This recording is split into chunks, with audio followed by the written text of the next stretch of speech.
Ja jako młody chłopak zapamiętałem ich bardzo dobrze. Nawet miałem kolegów Żydów.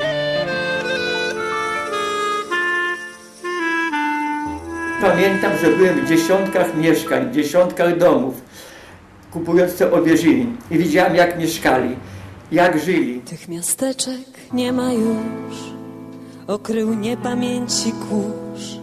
Te uliczki, lisie czapy, kupców rój. Płotek z kozą żywicielką, krawca szmula z brodą wielką, co jak nikt umiał szyć ślubny strój. Stosunek Polaków do Żydów to był normalny. Tak jak Polak z Polakiem, tak samo i do Żydów. No z Żydami to ja przyjaźnie żyłam jako dziecko, bo między Żydami się mieszkało. I koleżankę miałam Żydówkę, ona mnie po polsku, ja ją uczyłam, ona po żydowsku mnie uczyła. Większość Polaków po prostu żyła razem z nimi, razem z nimi handlowała. No gdzie miała kupować, jak sklepików polskich? Tam było parę na obrzeżach miasta. Lepkowska, Lipowa, na Kopiętyńskiej to nie wiem, czy był, chyba nie. No ale to całe miasto, to wszystko były żydowskie sklepy spożywcze i przemysłowe. Przyjaźnie żyli tak po sąsiedzku, to nie byli tacy oni wredni. Nie mogę powiedzieć, bo i mama moja tam też z Żydówkami miała takie przyjaźnie żyli, bo dzieci były małe. Jeżeli chodzi o handel z Żydami, no to ludzie, na przykład mój ojciec prowadził zakład ślusarsko-blacharski, no to wszystkie towary od hurtowni od Żydów się brało i kontakty z Żydami to ja i ojciec mieliśmy bardzo dobre. Tu jeden Żydziak mieszkał w moim wieku, ale później go do getta zabrali. Taki był rybak, to był najlepszy krawiec w Sokołowie i najbogatszy i najlepszy. I takie garnitury szył prima. No i ja od niego poszedłem kupić garnitur. To on mnie wtedy zacenił 70 zł za ten garnitur. Jak ja się zaczął z nim targować, ale mnie ze sklepu nie wypuścił. Komu mówi, i bije mnie w ręce, a tyle dasz. No i nareszcie mnie opuścił 70 na 35 zł. Na 35 zł kupiłem ładny garnitur. No ludzie kupowali przeważnie w żydowskich sklepach, no bo może tam było taniej, może no nie wiem, Żyd na kredyt dał, Polak nie dał, a Żyd dał na kredyt, poklepał po plecach. Zakochane oczy lśnią, okrywa się liniową mgłą. Zapomniany świat i płynie w dal z kogucim i baranim łbem. Na białej chmurze ginie hen, tak jak malował pan Chagall. Oni znowu robili w ten sposób, że wkładali takie zegarki do kieszeni i ten zegarek kosztował, to takie buksiaci się nazywali, to kosztował, nie wiem, tam 70 groszy czy 80 groszy ten zegarek kosztował. A ze wsi ludzie, kiedyś nie było zegarków, a ze wsi tacy facet tego, no i jednego razu też to było tak w sklepie, to co przy mnie było, to ja to mówię tak dokumentalnie. No i facet przymierzał garnitur i też się zaczęli godzić, ale on się godził z tym Żydem, tak jak ja się kiedyś godziłem o ten garnitur, to on się zaczęli godzić, ale ta kobieta koniecznie za drogo płynie. A ten wsadził rękę w kieszonkę, patrzy za zegarek w kieszeni. To mówi, cicho, z tego, bo zegarek ma on.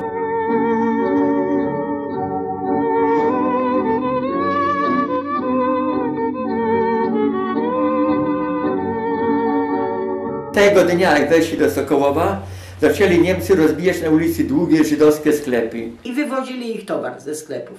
materiały, wszystko. Likwidowali ich dobytek. Co raz tam, jak jeszcze tu byli, to ja mu tam słonili z piwnicy matce podkradnę dam, bo jakieś liny. No bo taka była prawda, bo już Żydzi tu już nie mieli i zaczęli ich już tu prześladować. Nie, no oni z tego byli przestraszeni. Oni już wiedzieli, co się szykuje na nie, bo to już, bo prawie ze Sukowo to już później był brany i oni wiedzieli, że już tu, jak tylko ich zamknęli do dieta, to już oni wiedzieli i oni niektórzy, którzy mogli gdzieś się wycofać na wieś, to już się wycofywali na wieś, no ale to było parę tysięcy Żydów.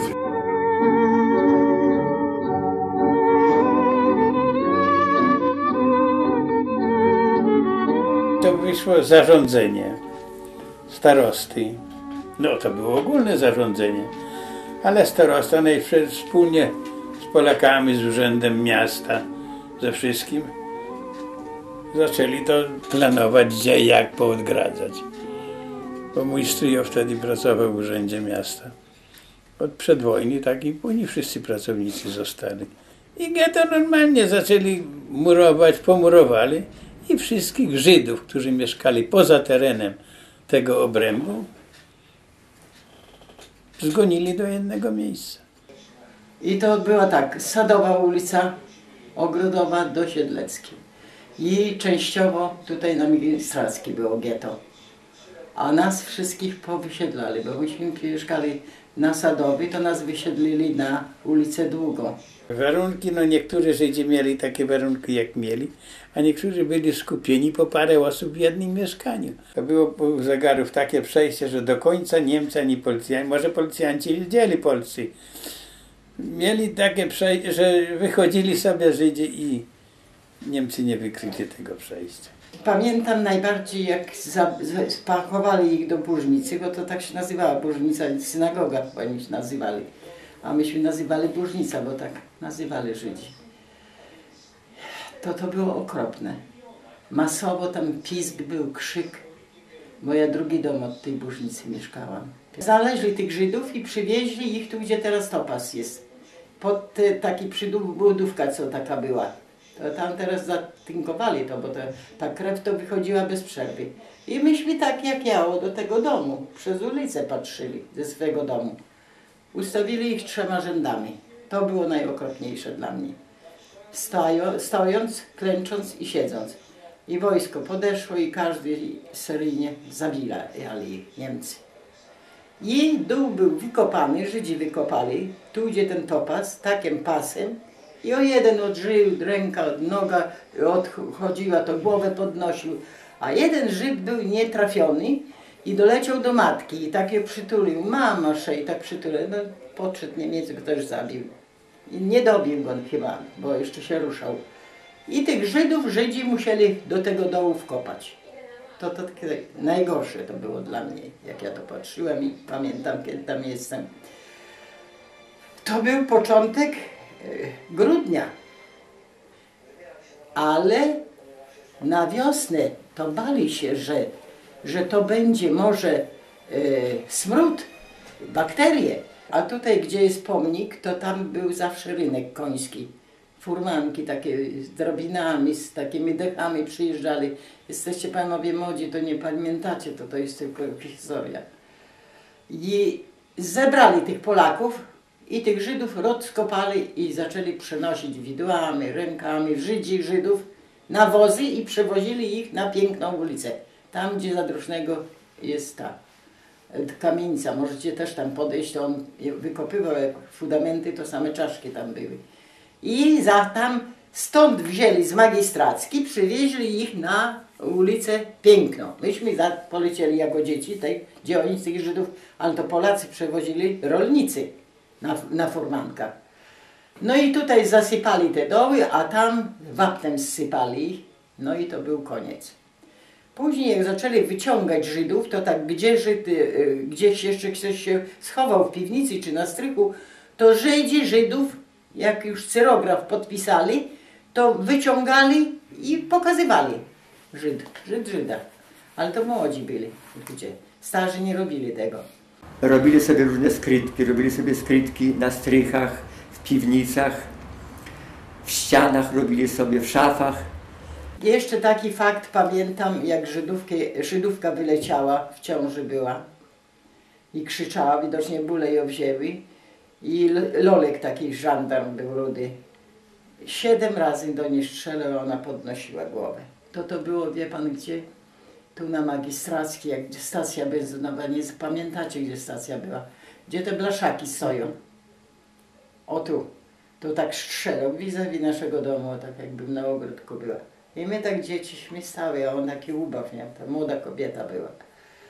I ta krew płynęła aż do strugi, bo to roztopa była luty. W lutym oni to przenosili te ciała. I ta krew to spłynęła aż do strugi. To takie po kamieniach, wie pan, jeszcze takie lodowisko było.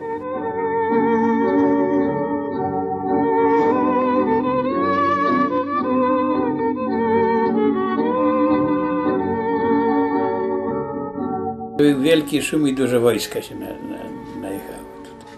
To znaczy wojska, policji, tego. Tak chodzili wszędzie już po tych ulicach.